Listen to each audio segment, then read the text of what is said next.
മണിയമ്പിള്ള രാജേഷേട്ടനെയും രമേശ് ചേട്ടനെയും സ്റ്റേജിലേക്ക് ക്ഷണിക്കുവാണ്. രണ്ടുപേരും പ്ലീസ്.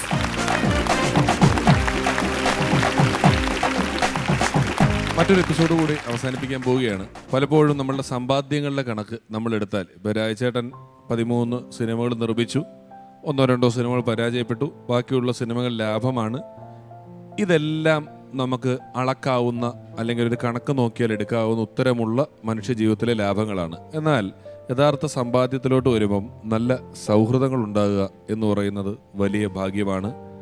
നല്ല ജീവിതം മുഴുവൻ ഒരുപാട് ചിരിക്കാൻ പറ്റുക എന്ന് പറയുന്നത് വലിയ ഭാഗ്യമാണ്. അതുപോലെ തന്നെ ഒന്നാണ് നമ്മളുടെ നല്ല ഓർമ്മകൾ ഉണ്ടായിരിക്കുക എന്ന് പറയുന്നത്.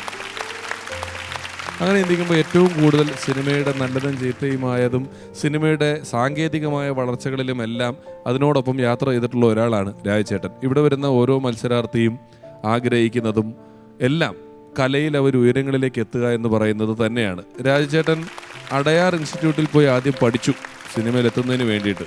പിന്നെ എത്ര നാള് ചാൻസ് ചോദിച്ചു നടന്നു? 1973 തൊട്ട് 75 2 കൊല്ലം പഠിച്ചു.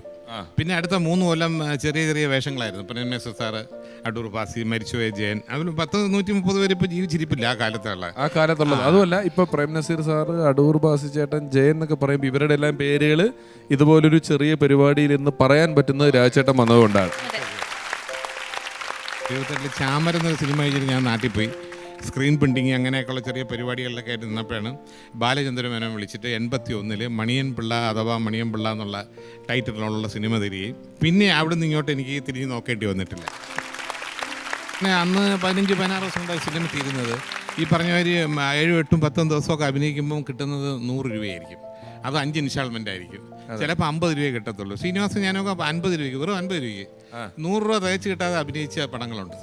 100 രൂപ കിട്ടാതെ അഭിനയിച്ച സിനിമ ജൂനിയർ ആർട്ടിസ്റ്റിനെ പോലും നമുക്ക് 100 രൂപയ്ക്ക് കിട്ടില്ല. ഇവിടെ ഇപ്പോഴത്തെ നമ്മുടെ കാലഘട്ടം എന്ന് പറഞ്ഞാൽ ഒരാളെ വിളിച്ചിട്ട് നമ്മൾ ഇതേ നിങ്ങൾ ആ പോസ്റ്റ് ലെറ്റർ ഒന്ന് കൊണ്ട് കൊടുത്തിട്ട് പോകുമെന്ന് പറഞ്ഞാൽ അയാൾക്ക് 10,000 രൂപയും കൊടുക്കണം, ഉച്ചയ്ക്ക് ഊണും ചോദിക്കണം, എന്നിട്ട് ക്യാരവനിൽ സ്ഥലമില്ല. ഇപ്പോൾ ഒരു സംവിധായകൻ്റെ മുറിയിൽ അന്ന് കാലത്ത് നല്ല കൗമാരപ്രായത്തിലോ യുവാവായിരുന്നപ്പോഴോ ചെല്ലുന്ന രാജചേട്ടനോട് അവരെന്തെങ്കിലും പെർഫോം ചെയ്ത് കാണിക്കുന്നൊക്കെ പറഞ്ഞാൽ ഒരു ഇനം കയ്യിലുണ്ടാവുമല്ലോ. അന്ന് MG സോമൻ ചേട്ടൻ അവരൊക്കെ ഇങ്ങനെ നമ്മളെ കൊണ്ട് കിടക്കുമ്പോഴത്തേക്ക് അവരൊക്കെ 2 റിങ്ക കഴിയുണ്ട്, നീ അന്ന് മധുസാറിനെ കാണിക്കേ, നീ അടൂർ ബാസി ഒന്ന് കാണിക്കാന്ന് വെച്ചാൽ അന്ന് മിമിക്രി ഒന്നും പ്രചാരത്തിലായിട്ടില്ല. പക്ഷേ ഞാൻ സ്കൂളിൽ പ്രൈസൊക്കെ കിട്ടിയതുകൊണ്ട് എന്നെക്കൊണ്ട് ഇത് ചെയ്യിപ്പിക്കും. ഞാനിങ്ങനെ വേറെ എങ്ങനെയെങ്കിലും പിടിച്ച് കയറി ഇതിനകത്ത് നിൽക്കണമല്ലോ സംഭവം. അപ്പോൾ അന്നത്തെ കാലത്ത് ഭയങ്കര ബുദ്ധിമുട്ടും കാര്യങ്ങളും. അന്ന് ഫുഡിന് പോലും ഞാൻ പറഞ്ഞില്ല ഡിസ്ക്രിമിനേഷൻ ഉള്ള കാലഘട്ടമായിരുന്നു. നായകനൊരു ഫുഡ്, താഴെയുള്ള ഒരാൾക്ക് ഫുഡ്, ലൈറ്റ് ബോയ്സിനൊരു ഫുഡ്, അങ്ങനെയൊക്കെ ഒരു കാലഘട്ടമായിരുന്നു. ഇപ്പോൾ സിനിമ എന്ന് പറഞ്ഞാൽ സ്വർഗ്ഗമല്ലേ. ഒരാൾ ഒരു ദിവസം വന്ന് അഭിനയിച്ച് ആ പടം ഓടിക്കഴിഞ്ഞാൽ പിറ്റേന്ന് അയാൾ ചോദിക്കുന്നത് 5 ലക്ഷം രൂപ, 10 ലക്ഷം രൂപ, പിന്നെ കോടികളിലേക്ക് ഓടി എത്തുകയാണ്. നസീർ സാറ് തൈർ സാദത്തിന്റെ ഒരു കഥ പറഞ്ഞത് രാജുവേട്ടൻ പറഞ്ഞു കേട്ടിട്ടുണ്ട് ഈ ഒരു കാര്യത്തിൽ, ഫുഡിന്റെ ഭക്ഷണത്തിൻ്റെ കാര്യത്തിൽ. ഒരു പ്രാവശ്യം ഈ അവിടെ സേലത്ത് മോഡേൺ തിയേറ്റേഴ്സിൽ എനിക്കെന്തോ വിഗ് എന്തോ അഴിക്കാനുണ്ടായിരുന്നു സംഭവം. അതിനകത്ത് മെയിൻ കോമഡിയനാണ് ബഹദൂർ സാറും ഞാനുമാണ്. രാജു റഹീം എന്നുള്ള പടത്തിൽ കുട്ടപ്പനും ജല്ലപ്പനും 2 മെയിൻ കോമഡിയനാണ്.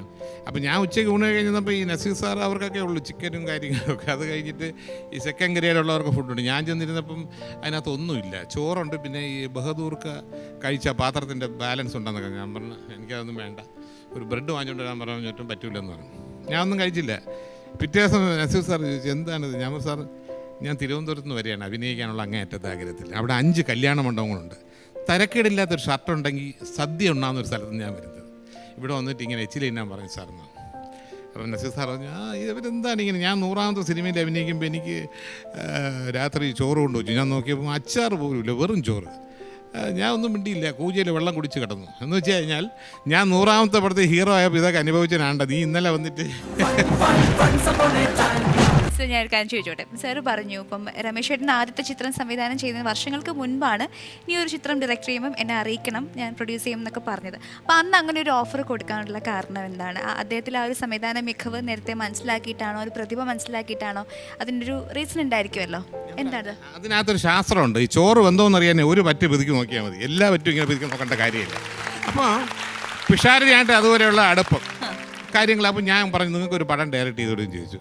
അത് ചേട്ടാ ഇപ്പം എനിക്ക് ഐഡിയ ഇല്ല. ഞാൻ പറഞ്ഞു എന്തെങ്കിലും ഒരു കാലത്തുണ്ടെങ്കിൽ അത് ആദ്യം എൻ്റെ അടുത്ത് പറയണം. പക്ഷേ ആ വാക്ക് പാലിച്ചു കേട്ടോ. അപ്പോൾ ഇടയ്ക്ക് ഞാൻ ഒരു ദിവസം ഇങ്ങനെ എവിടെ ഒരു ഷോയ്ക്ക് എന്നുണ്ടെങ്കിൽ ഞാൻ പൃഥ്വിരാജിൻ്റെ അടുത്ത് പറഞ്ഞു, ഞാനിങ്ങനെ പിഷാരുടെ അടുത്ത് പറഞ്ഞിട്ടുണ്ട് കുറേ നാൾ മുമ്പ്, ഒരു അനക്കവും ഇല്ല വിളിയൊന്നുമില്ല. അപ്പോൾ പൃഥ്വിരാജ് എടുത്തു നോക്കി പറഞ്ഞു, ചേട്ടാ മലയാള സിനിമയിൽ ഒരു ജീനിയസാണ് പിഷാരടി. ഞാൻ പൊക്കി പറയല്ല, പൈസ കൊടുക്കില്ല, ഞാൻ തരൂല, ഫ്രീ ആണല്ലോ ചേട്ടൻ. പിഷാരടി ഒരു ജീനിയസ്. കാര്യം ഈ ദുബായ് ഷോ എല്ലാ ഷോയും കാണുമ്പം ഈ പറഞ്ഞൊരു മോഹൻലാലും പൃഥ്വിരാജും എല്ലാവരും മുമ്പേ ഇരിക്കുകയില്ല കാണാനൊക്കെ. അപ്പോൾ അടിപൊളി ഷോ കണ്ടിട്ടുണ്ട്. അങ്ങനെ ഇരിക്കുമ്പോൾ ഒരു ദിവസം രാവിലെ എനിക്ക് വന്നു, ചേട്ടാ അന്ന് പറഞ്ഞ കാര്യം സീരിയസ് ആയിട്ട് പറഞ്ഞു. ഞാൻ സീരിയസ് ആയിട്ട് പറഞ്ഞാണ്, അത് എൻ്റെ അടുത്തൊരു കഥയുണ്ട് ചേട്ടാ, എറണാകുളത്ത് വരുമ്പോൾ പറയാം. എനിക്ക് ഇത്തിരി ധൃതിയും വെപ്രാളമുള്ള ആളാണ് ഞാൻ. അത് പറ്റില്ല, ഇപ്പോൾ ഫോണിൽ കൂടെ പറയണമെന്ന് പറയുമ്പോൾ പുള്ളി അതിൻ്റെ ഒരു ത്രെഡ് പറഞ്ഞ് ഞാൻ പറഞ്ഞു, ഇതിന് വേറെ ആരും പറയണ്ട, നമ്മൾ പ്രൊസീഡ് ചെയ്യുന്നു, നമ്മൾ കൊണ്ടുപോകുന്നു, നമ്മൾ ആ പടം എടുക്കുന്നു, ഭംഗിയായിട്ട് ചെയ്തു, ഓടി, അതിനൊരു 1-ാം ദിവസം ഫംഗ്ഷനും നടത്തി. അതെ. അപ്പോൾ ഒരിക്കൽ കൂടി രാജചേട്ടനോട് ഫണ്ട്സ് അപ്പോൺ എ ടൈമിൻ്റെ ഈ ഒരു വേദിയിൽ വന്നതിനും ഞങ്ങളുടെ എല്ലാ മത്സരാർത്ഥികൾക്കും ആവശ്യമായ പ്രോത്സാഹനങ്ങൾ നൽകിയതിനും അനുഭവ കഥകൾ ഞങ്ങളുമായി പങ്കുവച്ചതിനുമെല്ലാം ആത്മാർത്ഥമായ നന്ദി അറിയിക്കുന്നു.